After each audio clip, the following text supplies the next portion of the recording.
मेरे प्यारे साथियों, मेरे YouTube चैनल वकीलों की पाठशाला में आप सबका स्वागत है। जैसा कि कई दिन से चर्चा में है एक विषय कि एनसीईआरटी की कक्षा 8 की पुस्तक में जुडिशरी के भ्रष्टाचार और पेंडिंग केसेस के बारे में जिक्र किया गया है। आप सब ये जानना चाहते होंगे कि भाई ये सुप्रीम कोर्ट ने स्वतः संज्ञान लिया, तो क्या ये सही लिया या ये गलत लिया। तो इस सब्जेक्ट में मैं आपको ये बताना चाहूंगा कि क्या जुडिशरी का जो भ्रष्टाचार की बात आप करते हैं या कर रहे हैं, या नेशनल एनसीईआरटी कमेटी ने जो इस कक्षा 8 की पुस्तक में ये टॉपिक रखा है या सब्जेक्ट रखा है, क्या वो सही है या गलत है। पहले इस बात को जानना जरूरी है। मेरा इसमें आप सबको समझाने के लिए व्यू है कि आप समझिए कक्षा 8 के बच्चे को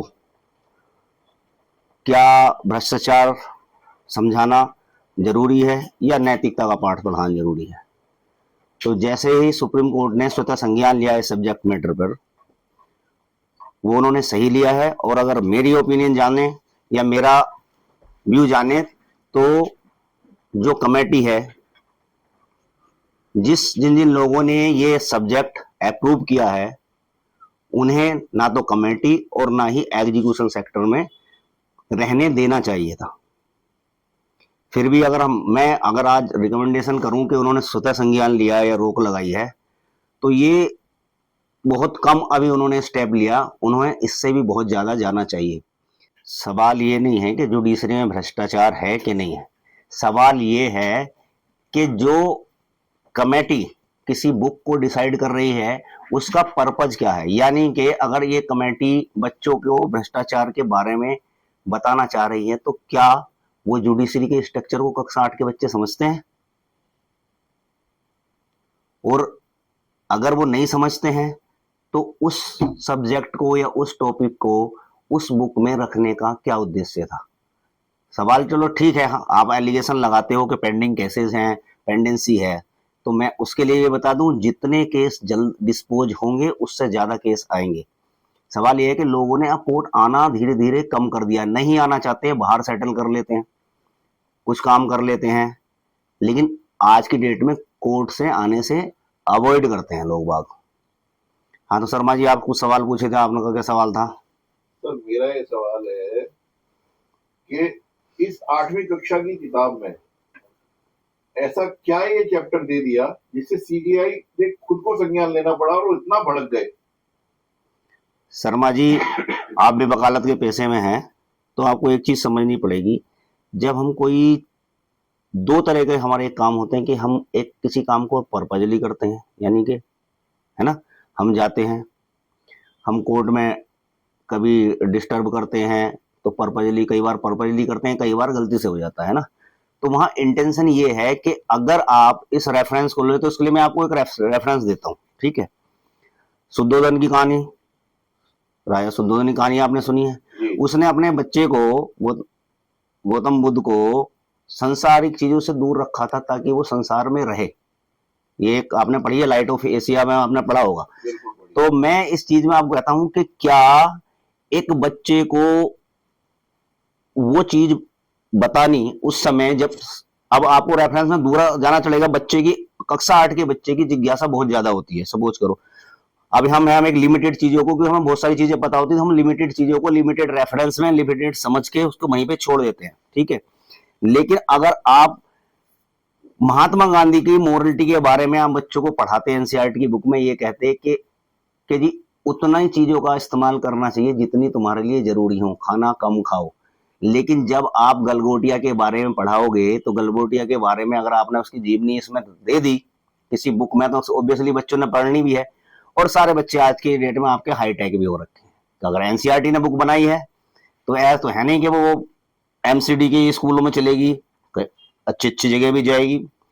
तो जब धीरूभाई अंबानी के बारे में आप पढ़ाएंगे, तो वहां से जो धीरूभाई अंबानी के जीवन की अन्य घटनाएं होंगी, सपोज करो कि धीरूभाई अंबानी का कोई आपराधिक इतिहास भी रहा हो, टैक्स एवेजन का भी रहा हो, कोई फिल्म आई थी उसमें देखा था आपने, देखा होगा ना। तो बच्चा वही पढ़ेगा, यानी कि वो उसको लगता है कि एक शॉर्टकट मिल रहा है मुझे भ्रष्टाचार करके ऊपर जाने का। जी। ठीक, जितने जज बैठे हैं सुप्रीम कोर्ट में, हाई कोर्ट में, ये भी जज बनता है वो भ्रष्टाचार करके आया है। तो उस बच्चे को जब कल हमारे ना होने पर वो हिंदुस्तान का नागरिक बनेगा, तो वो जुडिशरी को केवल एक प्रोस्टिट्यूशन के हिसाब से सोचेगा कि पैसा दूं और खरीद लूं। हर आदमी बिका हुआ बैठा है। जैसे ही आप गलगोटिया के बारे में बताओगे तो गलगोटिया में ये चैप्टर नहीं आएगा। जब उसकी हिस्ट्री बच्चा खोलेगा गूगल पे तो ये भी आएगी कि गलगोटिया वाला 420 केस में 2011-12 में जेल जा चुका था। ठीक, आपने तो छोटा चैप्टर दे दिया। आपका तर्क ये हो सकता है कि अभी कैश पकड़ा गया था, लेकिन ये बताइए ना कि किस लोबी ने वो कैश इतना दिया था। समाज जिम्मेदार है कि जज जिम्मेदार है? जब आप खरीदार बने तभी तो कोई बिकने वाला बना।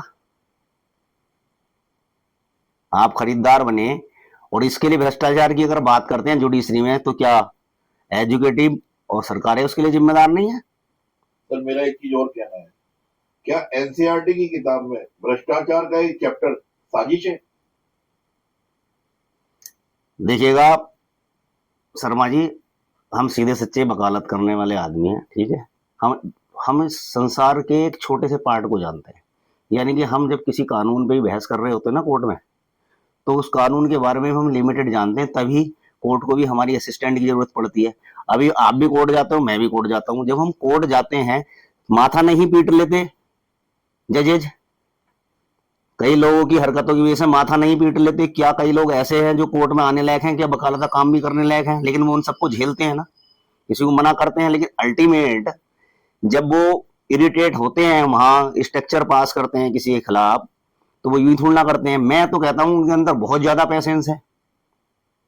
वो रेयर केस में ही गलत स्टेप लेते हैं, लेकिन एक कमेटी बैठती है, कई जगह से उस चीज का संशोधन हो जाता है। वहां ये देखना पड़ता है कि जो आज हम काम कर रहे हैं, आने वाले 30 साल की जो पीढ़ी, यंग बच्चे आएंगे, भाई आज हम हैं, हम थोड़े यंग हैं, 40-45 के हैं, थोड़े हैं हम कह सकते हैं अपने आप को, लेकिन हमें भी तो किसी ने रिप्लेस करना ना एक दिन। तो क्या हम ये ऐसा सिस्टम छोड़ के जाएंगे, या बच्चे को पैदा होते ही ये समझा दें? सपोज करो, मैं अब आपको दूसरी चीज बताता हूं उसी चीज में।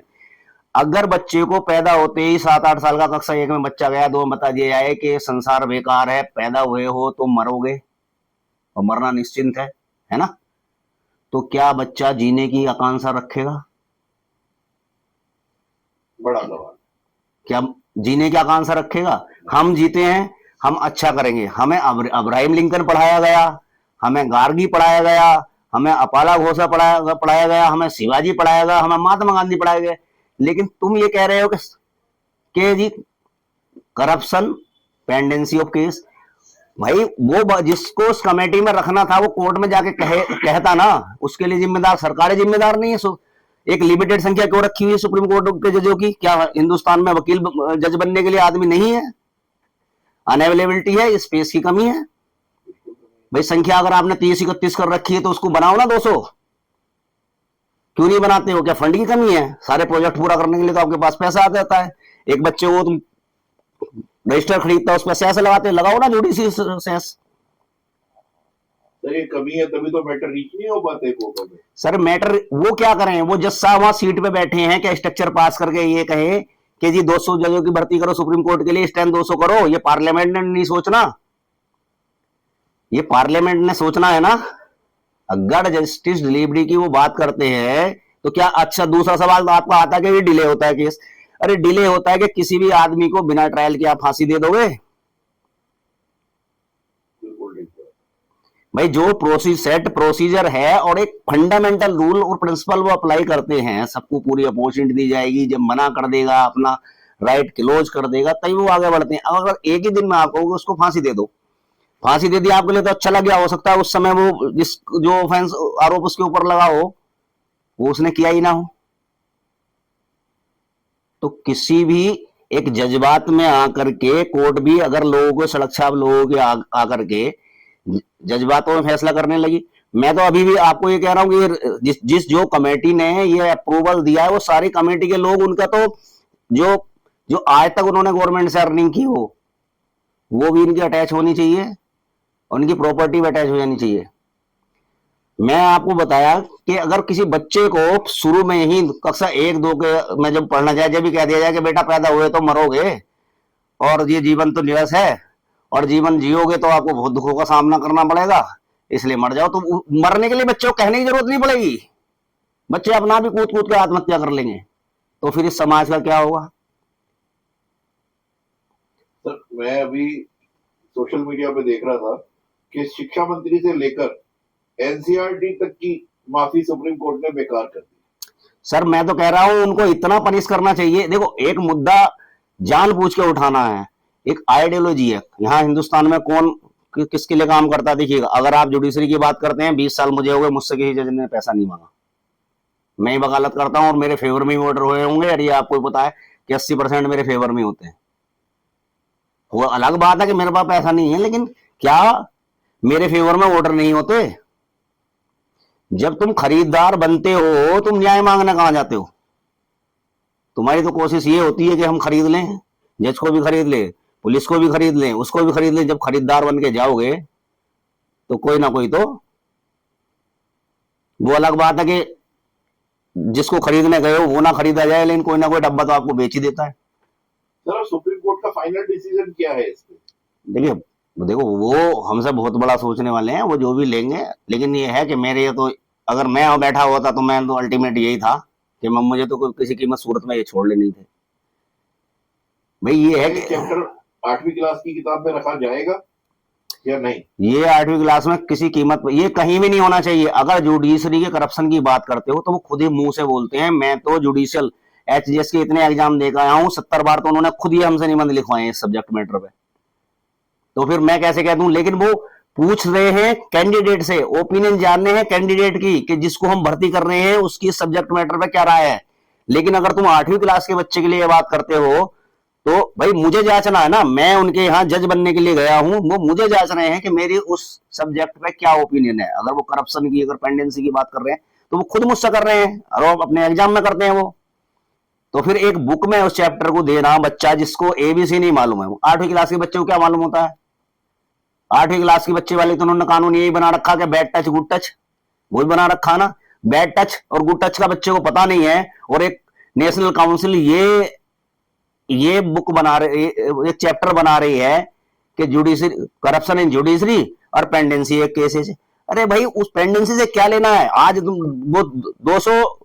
वो 200 डिसाइड करते हैं एक दिन में, या 2000 डिसाइड करते हैं एक दिन में, 4000 फाइल हो जाते हैं।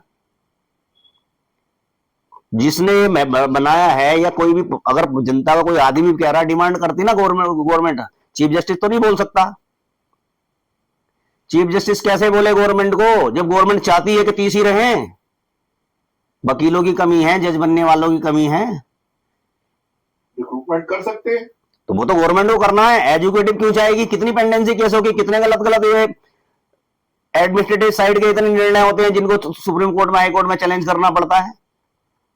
तो अगर उस पैरामीटर से माना जाए तो वो लोग जो आईएएस बनने हैं वो आईएएस या सचिव होने लायक भी नहीं होते, जिनके गलत निर्णय की वजह से किसी आदमी का पूरा कैरियर खराब हो जाता है, किसी की पूरी जिंदगी लिटिगेशन में चली जाती है, और उसके अच्छा बुरा उसके बारे में सोचने परेशान हो जाते हैं। अब तीसरी चीज आती है स्टैंडिंग काउंसिल की, गवर्नमेंट अपॉइंट करती है, तो कैसे उन लोगों को अपॉइंटमेंट कर लेती है? अगर भ्रष्टाचार है तो जिनको आप स्टैंडिंग काउंसिल बनाते हो उनमें से 80% बनते हैं ना जी। तो किसकी रिकमेंडेशन पर बनते हैं? वो मेरी, गवर्नमेंट की। तो फिर गवर्नमेंट जिम्मेदार नहीं है उसके लिए। गवर्नमेंट माफी मांग ले, हम तो यही कहेंगे अगर गवर्नमेंट के सिग्नेचर था तो गवर्नमेंट पब्लिक पर्पोरिटी जुडिशरी की प्रेस्टीज को डाउन कर रही है। तो आपका ये कहना है कि जुडिशरी में बिल्कुल भी करप्शन नहीं है?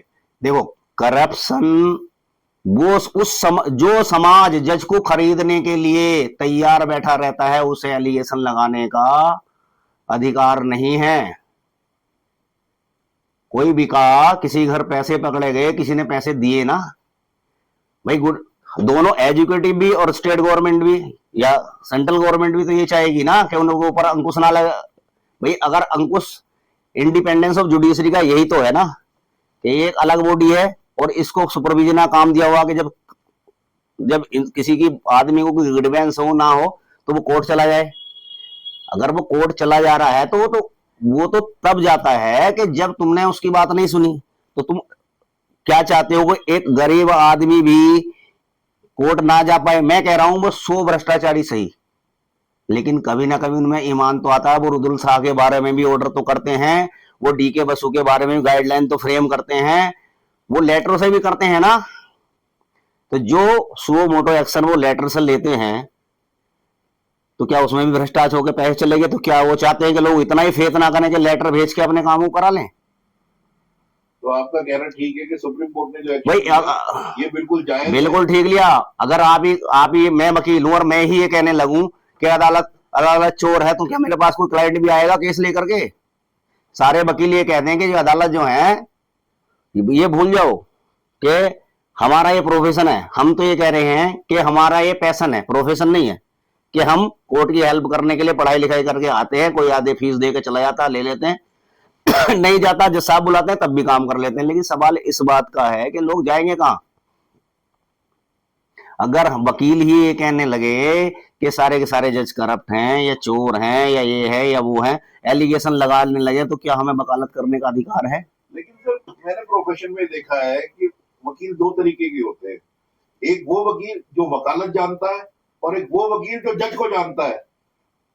लोग ज्यादातर उस वकील के पास जाना पसंद करते हैं जो जज को जानता है।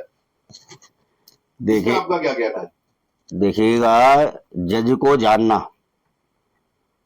जज को जानना, देखिएगा, एक इस तरह का स्ट्रेटेजिक व्यू। फेस वैल्यू की जो बात मैं आपके साथ सर फेस वैल्यू ज्यादा कोई बेल के लिए चला जाएगा। बेल जज का एक डिस्कशनरी पावर है, ठीक है, सीधा है। और फेस वैल्यू तो इसमें कपिल सिब्बल साहब की नहीं रही है। तो जरूरी है कपिल सिब्बल साहब खड़े हो तो बेल मिल जाए? बताइए ना। ये लोगों की मोनोपोली की बात कर रहा हूं। नहीं, देखो मेरी बात समझिएगा। अगर कोई धरती पे पेड़ हमसे 20 साल पहले लगा है और मैं उसके 20 साल बाद आया हूं, तो मुझसे 20 साल बड़ा पहले से रहेगा। दिक्कत वहां आती है, मैं पैदा तो 20 साल बाद हुआ हूं और 20 साल बड़े से अपने से ज्यादा ऊंचाई पे पहुंचना चाहता हूं। भाई मेरा भी दौर, अगर मैं आज ही ये सोचने लगूं कि मुझे कपिल सिब्बल जी जैसा बनना है, अरुण जेटली जैसा बनना है, तो क्या मैं उस जगह पैदा हुआ हूं जहां वो पैदा हुए? जब मैं गांव से पढ़ के आया हूं तो मेरा एक स्टैंडर्ड रहेगा ना, लेवल। मैं धीरे धीरे बढ़ सकता हूं, लेकिन उनके कद के बराबर, क्योंकि जब आज वो है वहां पहुंचने में मुझे लगेंगे उनकी उम्र। वहां तक पहुंचने में एक्चुअल में तो मुझे उनकी उम्र लगेगी ना। और जब मैं चाहता ही हूं कि मैं आज ही उनके बराबर हो जाऊं, तो मुझे कुछ इधर उधर करना पड़ेगा ना। उसी को करप्शन कहते हैं। अगर मैं स्टैंडिंग काउंसिल के लिए लेटर लिखवा लूं किसी से जा करके कि मुझे स्टैंडिंग काउंसिल बनना है, और ये हालांकि मैं क्वालिफाइड हूं, लेकिन वो एग्जाम तो नहीं लेते ना किसी का, वो नॉमिनेट किए जाते हैं। वो अपनी मर्जी से जिनका नाम रिकमेंडेशन होता है वही जाते हैं, वो सेम फैमिली के होते हैं। तो करप्शन के लिए क्या अदालतें जिम्मेदार है? क्या गवर्नमेंट जिम्मेदार नहीं है? गवर्नमेंट इसलिए जिम्मेदार है, स्टैंडिंग काउंसिल को तो वो अपने रिकमेंडेशन पे बनवाते हैं ना, और उन्हीं में से कॉलेजियम फिर उन्हीं में से जज सेलेक्ट करता है।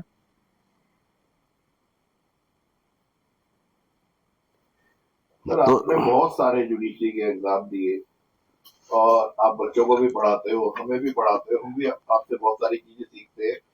मेरे मन से एक चीज नहीं जा रही कि कोई भी पब्लिशर जैसे एनसीईआरटी हो गया, ये बुक छापने से पहले जो हमारे शिक्षा मंत्री हैं, क्या उसका ड्राफ्ट हमारे शिक्षा मंत्री को नहीं भेजा गया होगा? देखो, जैसे काम तो सारे राष्ट्रपति, जब भी हमारे कॉन्स्टिट्यूशन के अकॉर्डिंग तो राष्ट्रपति के थ्रू ही होते हैं सारे काम, है ना। तो क्या एक्चुअल में राष्ट्रपति जी के पास सारी चीजें जाती हैं? मुझे नहीं पता सर, मैं तो आपसे जानना चाहता हूँ। तो जैसे ही सारे काम गवर्नर और राष्ट्रपति के बिहाफ पे चलते हैं, ऐसे ही मंत्री जी के पीएन के पास भी गई होगी, उसने उठाकर डाल दी। 8वीं क्लास की तो बुक है भाई। वो नहीं था कि इतना बड़ा, अगर उनका सेक्रेटरी नहीं, अगर उनका सेक्रेटरी भी रहा होगा, 8वीं क्लास की बुक है, तो क्या उसने एक्सपेक्टेशन की होगी कि इतनी घटिया हरकतें नेशनल एनसीईआरटी कमेटी इतनी बड़ी गलती करेगी? कोई एक्सपेक्टेशन करेगा? मैंने अभी आपको एग्जांपल दिया, मेरा जूनियर आया, ठीक है, मैंने कहा पीएफ जमा करके आ जाना, ठीक। वो पीएफ नहीं जमा करके आया हो, पीएफ तो दिया आया और पीएफ पे या कोर्ट की फीस नहीं लगा के आया या फिर वो एनवेलप वो नहीं करके आया, तो मैं एक जूनियर से उसके लेवल की एक्सपेक्टेशन तो करूंगा ना। अब मैं जूनियर से ये तो नहीं कर सकता ना कि चीफ जस्टिस की कोर्ट में जाके आर्गूमेंट कर लेगा कोई। भाई उसके लेवल के जो काम होंगे उससे मैं उतनी एक्सपेक्टेशन तो करूंगा। भाई कक्षा 8 की बुक है, हो सकता है कि सर ये चीफ जस्टिस साहब का फाइनल ऑर्डर है या अभी इंटरिम है? ये अभी मेरे विचार में अगर उनकी जगह मैं होता, मैंने तो सही से टांग देने थे, मैंने उनकी प्रॉपर्टी तक अटैच करनी थी, ये भी इंक्वायरी करा लेता मैं कि नकली कागजों पर नौकरी नहीं कर रहे और किस लॉबी पे काम कर रहे हैं। अरे इनको तोड़ने के लिए यही चीजें मिली हैं। जब मैंने जैसे मैं कहा ना कि हम विरोध करने के ही लिए विरोध करते हैं, मुद्दा नहीं होगा क्रिएट करेंगे या फिर खुद ही उसका विरोध करेंगे। अभी दो चीजें आपने देखी, यूजीसी वाला, अभी एनसीटी वाला, क्यों एक सीरियल वाइज क्यों आ रहे हैं? क्या कुछ बड़ा होने वाला है? बड़ा तो खैर अभी नहीं होगा, वो हमारा सब्जेक्ट मैटर है ही नहीं। आपने जो सवाल पूछे वकीलों से रिलेटेड जो सवाल थे इस चीज में मैंने आपको बता दिए। अभी आप बोल रहे थे कोलिजियम पे, तो कोलिजियम पे मैं किसी दिन और दिन आपको वीडियो बनाऊंगा, क्योंकि वीडियो कोलिजियम वाली है। तो मेरे प्यारे दोस्तों, तो मेरे जो विचार थे मैंने रखे, आपको अच्छे लगे तो उसके बारे में बताना और गलत लगे, और बाकी जैसे ही चलता है आपको अच्छे लगे तो उन्हें लाइक कीजिएगा और अपने दोस्तों को फॉरवर्ड कीजिए ताकि उनका भी कंसेप्ट थोड़ा क्लियर हो।